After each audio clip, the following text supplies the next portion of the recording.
President-elect Duterte has long demonstrated that he has the strength of character, the political will, and determination to engage the revolutionary forces and do what is good for the people.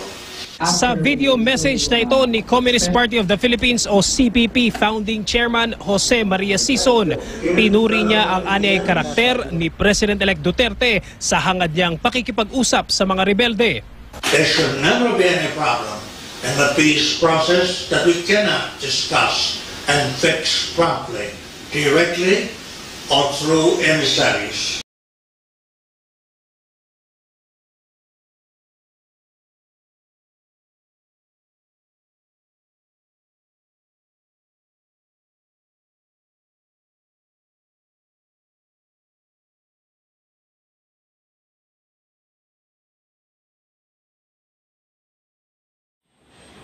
Kumusta po kayo?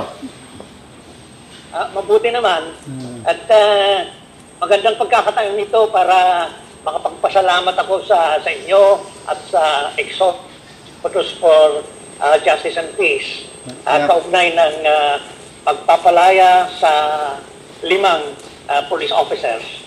At siyempre, nagpapasalamat ako sa mga marami na kayong ginawa pagtulong sa pag-release sa mga pihag at sa lahat ng inyong ginawa dati. Ano? Yung mga elite, sir, yung mga, alam mo na, yung the prim and proper kuno sa ating bayan, wala namang magagawa. Sabi may growth ng 6%, wala namang kami nakikita sa baba. It's the oligarchs and the poor, wala ang middle class, everybody is suffering. Sabi ko na, this has to change. This cannot go on. We have to bring in the middle class. We have to make it stronger. So we need education, pagkain nila. And wala akong infrastructure except itong sa Greater Manila area, Metro Manila. Unahin ko muna ang education, agriculture, pati health, sir. Ang focus ko sa budget ko. These were the 3. Kasi El Nino is coming in.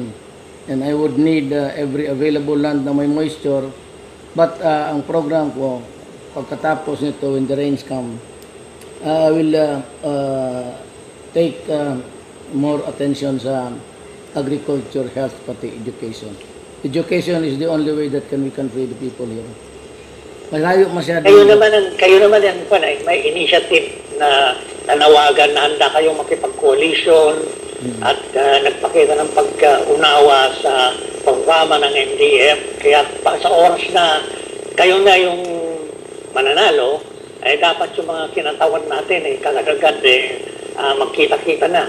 At kung ano naman, sumingit yung pandaraya, lalong ano rin. May batayan para magkita-kita at magkaisa para labanan yung mga mandaraya. Hindi sila magtatagal sa kapangyarihan dahil hindi na pwedeng lukuhin yung masa sa maliwanag na sitwasyon na kay survey nila, kay yung laki ng mga pulong at saka enthusiasm ng masa, hindi na the trend is there, no? Yes, sir.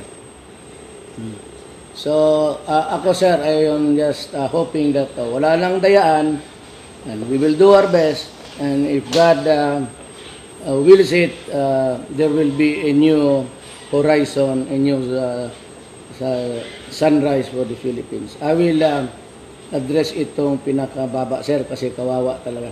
They live in squalor and blight. And I have to think very hard and think well how to remedy the situation. Opo, maganda. Maganda ang inyong pananaw at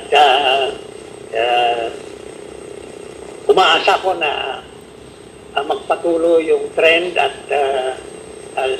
sa lahat ng kandidato, kayo yung pinakabukas sa kooperasyon at pagkakaroon ng kapayapaan sa ating bayan. Meron, sir.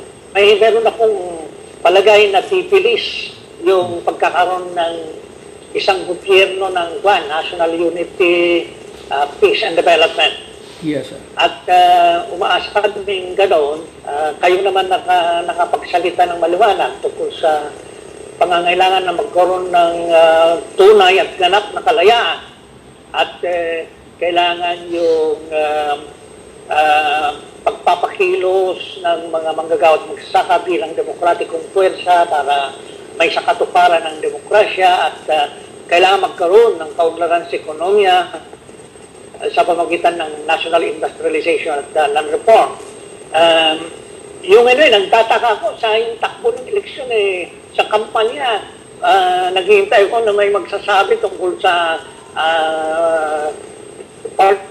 lubhang krisis, yung krisis na nag-umpisa ng 2008, dumala at ngayon sila patungan ng panibagong bukso ng krisis.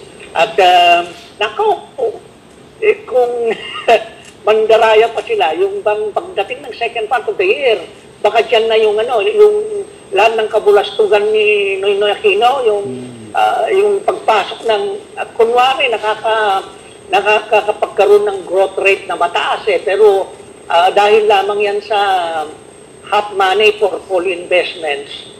At yung portfolio investments na yan ay nag-umpisa ng lumabas ng 2014. Kaya yung 2012 to 2014 para bang high growth rate at high unemployment and yes, widespread poverty. Correct. Judy? I will follow the pattern of socialism sa governance.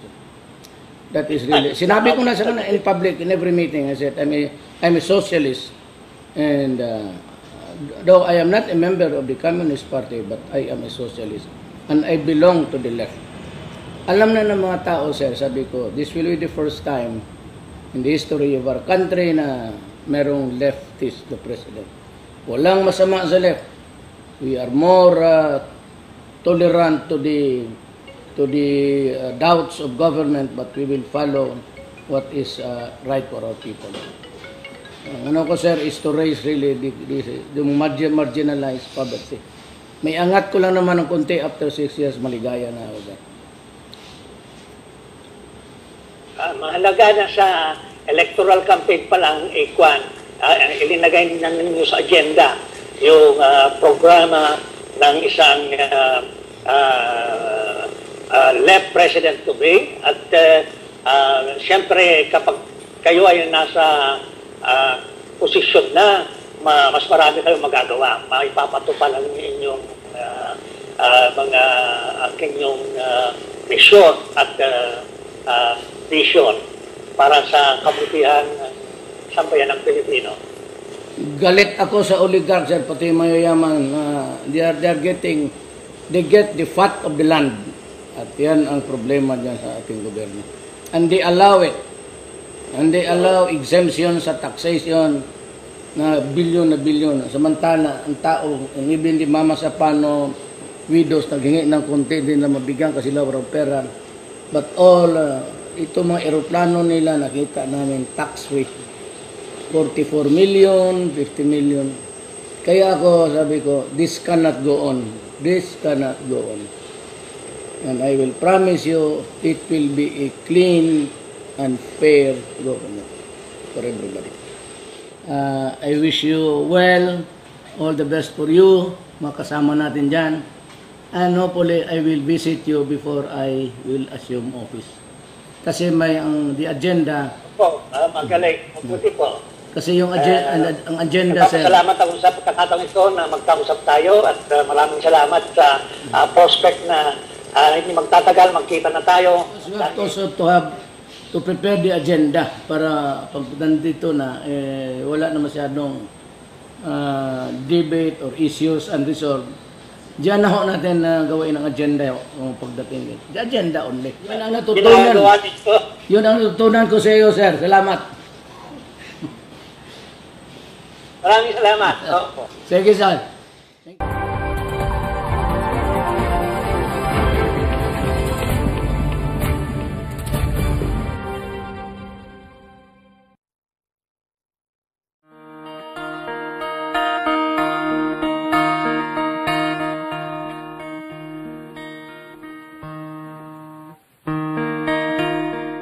Malasakit, tunay na pagbabago, tinud-anay ang kausaban.